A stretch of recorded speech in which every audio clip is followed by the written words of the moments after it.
허락하신 하나님의 말씀은 사도행전 7장 17절로 34절까지 말씀입니다. 하나님이 아브라함에게 약속하신 때가 가까움에 이스라엘 백성이 애굽에서 번성하여 많아졌더니 요셉을 알지 못하는 새 임금이 애굽 왕위에 오르매 그가 우리 족속에게 교활한 방법을 써서 조상들을 괴롭게 하여 그 어린아이들을 내버려 살지 못하게 하려 할세.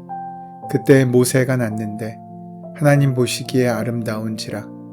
그의 아버지의 집에서 3달 동안 길리더니 버려진 후에 바로의 딸이 그를 데려다가 자기 아들로 기르매 모세가 애굽 사람의 모든 지혜를 배워 그의 말과 하는 일들이 능하더라.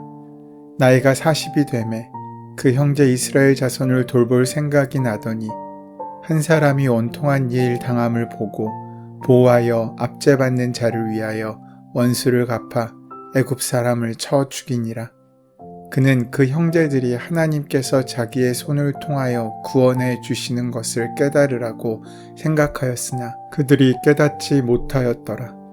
이튿날 이스라엘 사람끼리 싸울 때에 모세가 와서 화해시키려 하여 이르되 너희는 형제인데 어찌 서로 해치느냐 하니 그 동물을 해치는 사람이 모세를 밀어뜨려 이르되 누가 너를 관리와 재판장으로 우리 위에 세웠느냐?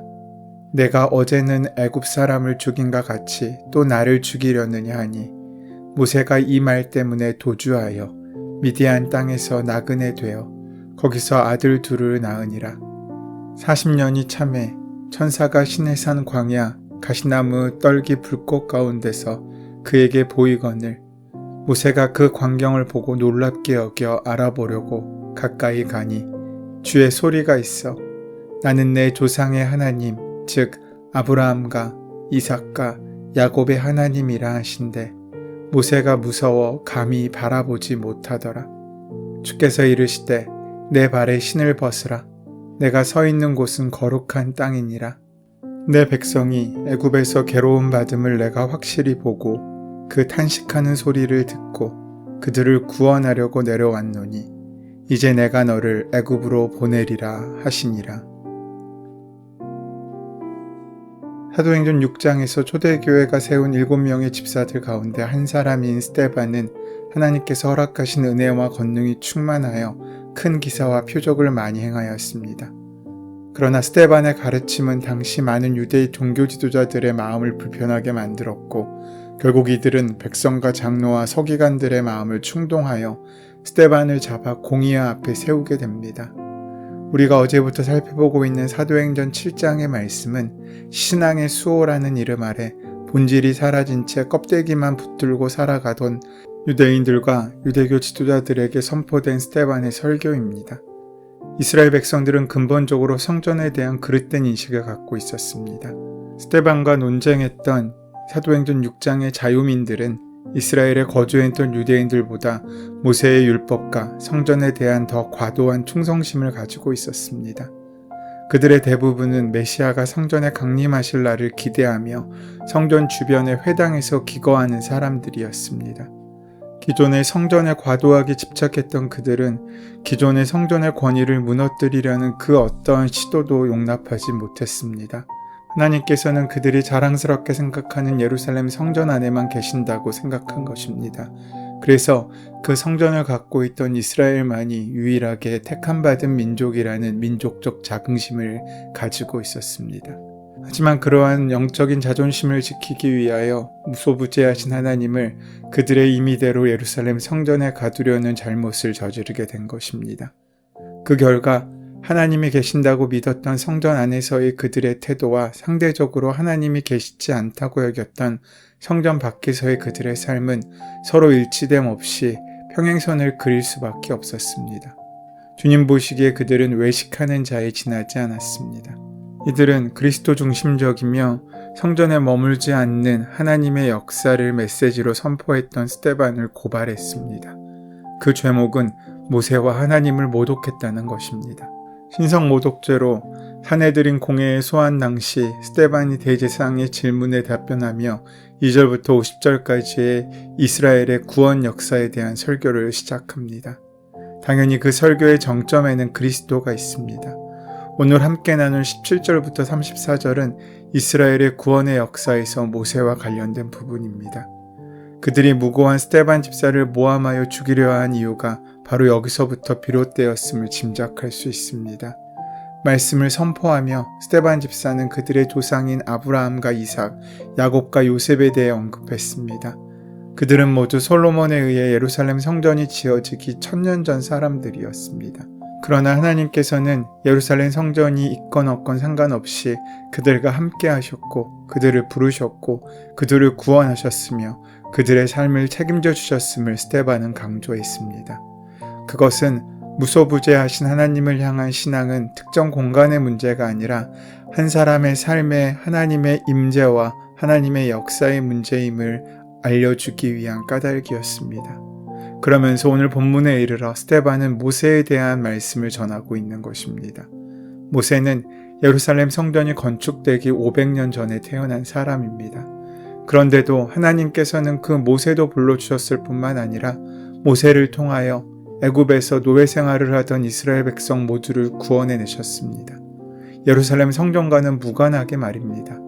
이를 통하여 스데반이 말하고자 했던 메시지는 참된 성전이란 인간에 의해 지어진 건축물이 아니라 그 중심에 하나님을 모신 우리 자신들이어야 한다는 것이었습니다.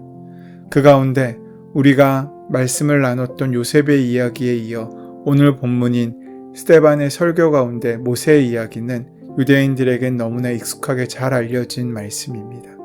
그런데 왜 이미 잘 알고 있는 모세의 이야기를 굳이 다시 이스라엘 민족들에게 선포하고 있는 것이겠습니까? 본문의 말씀 가운데 등장한 모세의 이야기는 하나님께서 이스라엘을 구원하시기 위해 세우신 모세였음에도 불구하고 모세와 모세의 메시지를 거부했던 이스라엘 백성들의 모습을 지금 스데반의 설교를 듣고 있는 유대인들이 다시 한번 기억하도록 하기 위한 목적을 갖고 있었습니다. 17절은 하나님께서 아브라함에게 약속하신 때가 가까워옴을 이야기하고 있습니다.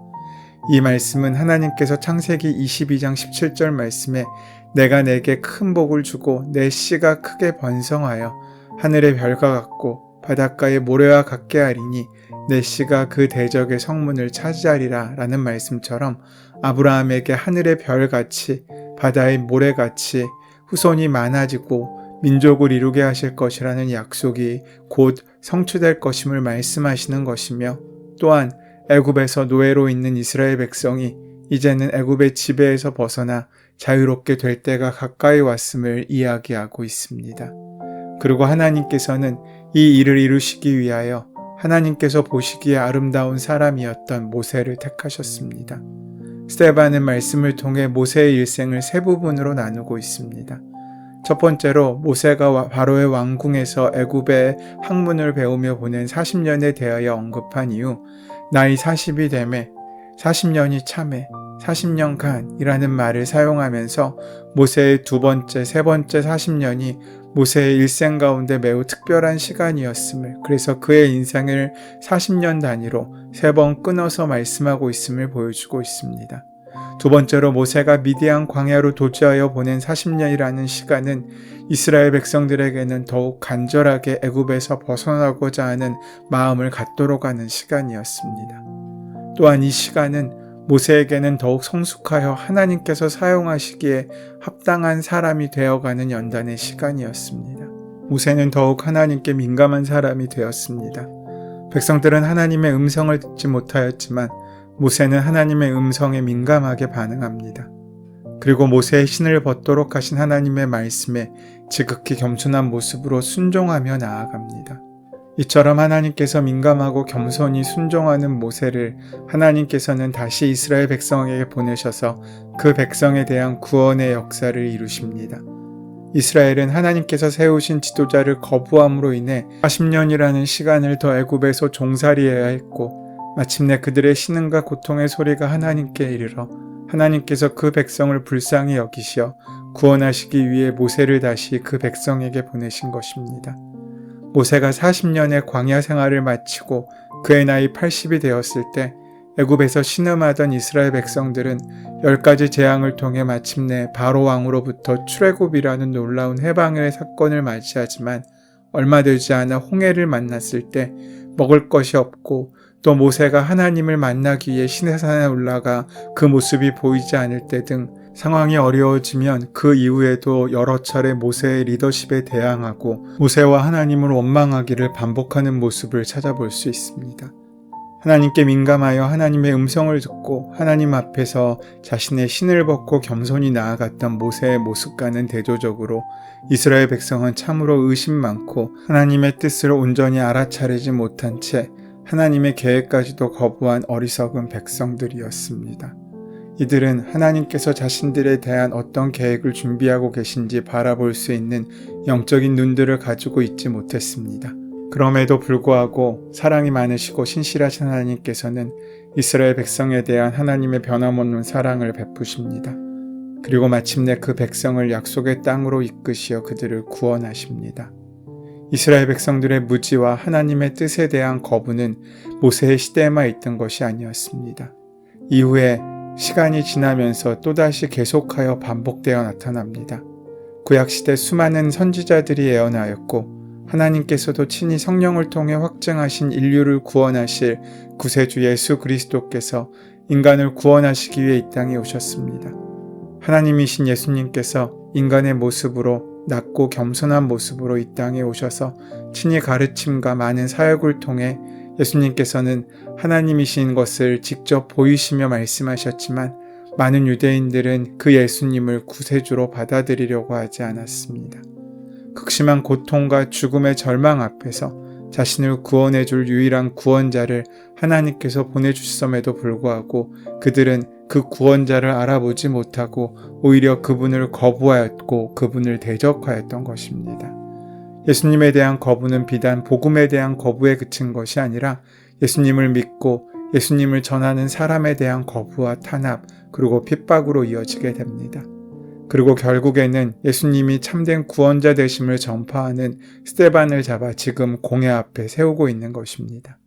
스데반은 비록 잡힌 자의 모습이긴 하였지만 이런 상황 속에서 산헤드린 공의회에 모인 유대인들을 향해 모세의 이야기를 설교하고 있습니다. 스데반에게 쓰어준 제목이 모세와 하나님을 모독했다인데 그는 본문에서 잘 나타나지만 모세를 모독할 만한 어떠한 진술도 하지 않았습니다. 오히려 하나님께서 모세를 부르시고 이스라엘 민족의 지도자로 훈련시키시고 마침내 사용하셨음을 존경과 사랑의 언어로 담아내고 있습니다.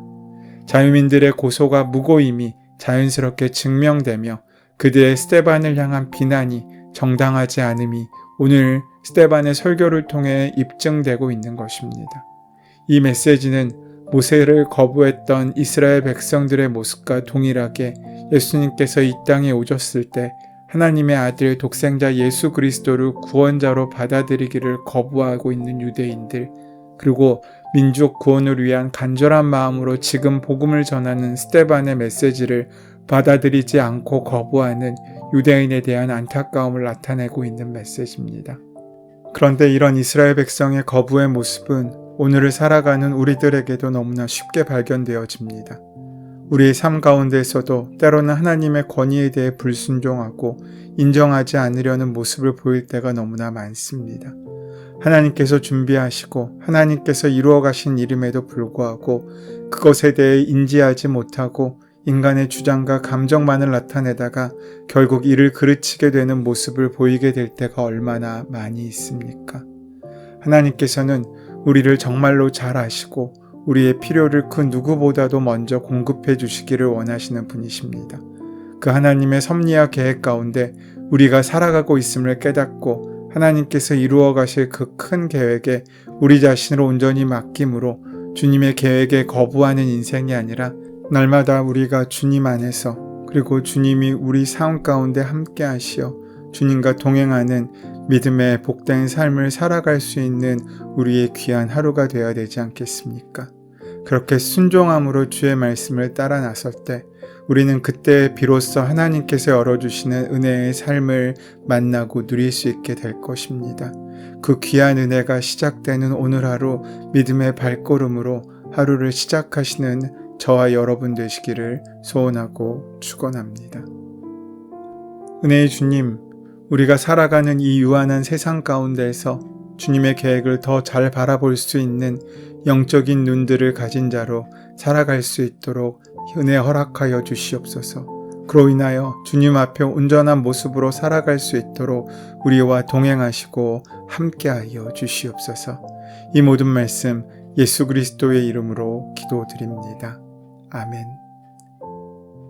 이제 오늘 이 아침 우리에게 허락하신 본문의 말씀이 오늘 나에게 주시는 말씀으로 만나지기 위하여 오늘 허락하신 본문의 말씀을 깊이 묵상하시고 함께 기도하는 시간 가지도록 하겠습니다. 함께 기도합니다.